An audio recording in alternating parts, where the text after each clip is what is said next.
भाई सुखविंदर जी, इनके पिताजी वो परमपिता परमेश्वर के चरणों में चले गए। आज उनको श्रद्धा सुमन अर्पित करने के लिए हम सब लोग यहाँ पर आए हैं और वाहेगुरु जी से यही अरदास करेंगे कि इस परिवार को जो ये इतनी बड़ी क्षति हुई है वो दुख सहने की शक्ति दे और ये परिवार हमेशा सामाजिक धार्मिक लोगों की सेवा करने में, लोगों की भलाई करने में लगा रहता है। उसी रास्ते पर इनको चलने की ताकत दे, इनको प्रेरणा दे। जहाँ तक मामला राजनीतिक है तो पूरी तैयारियाँ चल रही हैं सब 2024 के, चाहे वो लोकसभा चुनाव हो, विधानसभा चुनाव हो। और आम आदमी पार्टी अरविंद जी के दिल्ली मॉडल को लेकर के उनकी अच्छी जो नीतियां हैं जिसको लागू करने का काम पंजाब में भगवंत मान जी लगातार कर रहे हैं। किसान गरीब मजदूरों के लिए अच्छे अच्छे स्कूल बना करके, मोहल्ला क्लिनिक बना करके, जो सुविधाएं आज़ादी के बाद लोगों को ये लगता था कि भाई हमारे यहाँ कभी आ ही नहीं सकती, वैसी सुविधाएं, वैसे बड़े बड़े काम उन्होंने करके दिखाए हैं दोनों हमारे मुख्यमंत्रियों ने। और अब हरियाणा की जनता भी चाहती है कि जब पंजाब को और दिल्ली को फ़ायदा हो रहा है, लोग आगे बढ़ रहे हैं, तो वैसे ही हरियाणा के अंदर भी जल्दी जो है वो झाड़ू का जादू चले और यहाँ पर आम आदमी की सरकार बने। हरियाणा की बात करें सर, 25 तारीख को जो मीटिंग है सभी इकट्ठे हो रहे हैं, इसका क्या लगता है आपको? भी अगर सभी इकट्ठे होंगे तो पार्टी अपने मुद्दे और किन विशेष नीतियों से पहल कर सकेगी हरियाणा में? देखिए, बाकी तो पार्टी नेतृत्व हमारा भी और दूसरी पार्टियों का जो आला कमान है वो मिलकर के फैसला करता है इन चीज़ों का।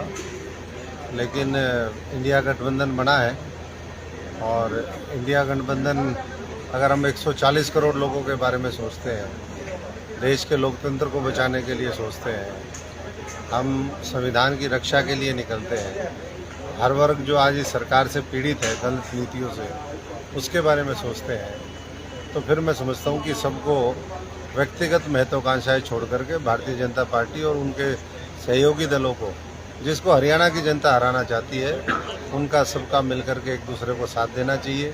अभी आप देख लीजिए, महिला ये बिल आया, नारी शक्ति के नाम से जिसको लेकर के आए, अब कह दिया ये तो हम 29 में लागू होगा, पता नहीं कब लागू होगा। तो इस तरीके से नए नए जुमले छोड़ते हैं चुनाव से पहले, और यही सरकार की नीयत के ऊपर, नेतृत्व के ऊपर सवाल खड़ा करता है कि 9.5 वर्ष बीतने के बाद आज ही आपको नारी शक्ति की क्यों याद आई?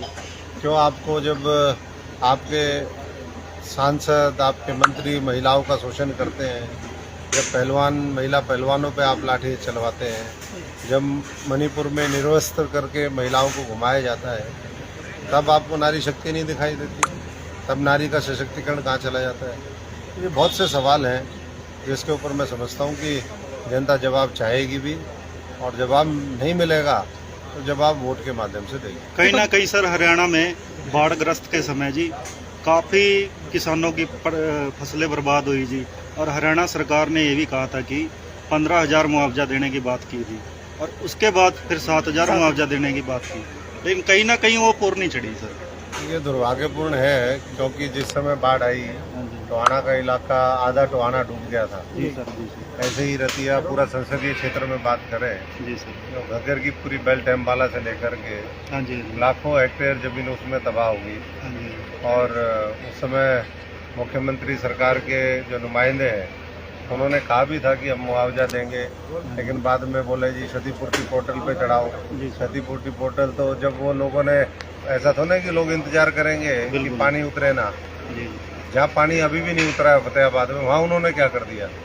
तो ना, जहाँ पानी उतरा नहीं है आज भी, वहाँ भी कुछ नहीं किया, और जब पानी उतर गया था, लोगों ने अपनी फसल दोबारा बोली, वहाँ भी उन्होंने लोगों को राहत देने का काम नहीं किया। तो ऐसे में मैं समझता हूँ कि किसान बंधुओं को दोबारा फिर सड़कों के ऊपर आना पड़ेगा।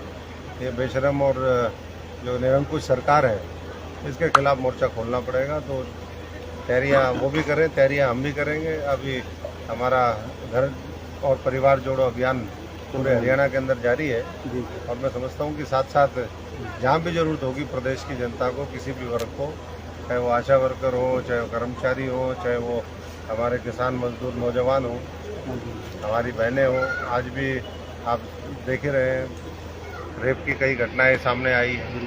तो ऐसे में मैं समझता हूँ कि जंगल राज यहाँ पर स्थापित हो गया है। ऊपर से कर्जा ले लेके ये सरकार जो है भ्रष्टाचार करने में लगी हुई है। सर, महागठबंधन के अंदर क्या लोकसभा में ही पार्टियों की एकता दिखाई देगी या फिर विधानसभा में भी हो सकता है? अभी तो लोकसभा का मामला है और लोकसभा में जितने दल मिलकर के एक साथ लड़ाई लड़ेंगे उतने मैं समझता हूँ कि परिणाम बेहतर रहेंगे।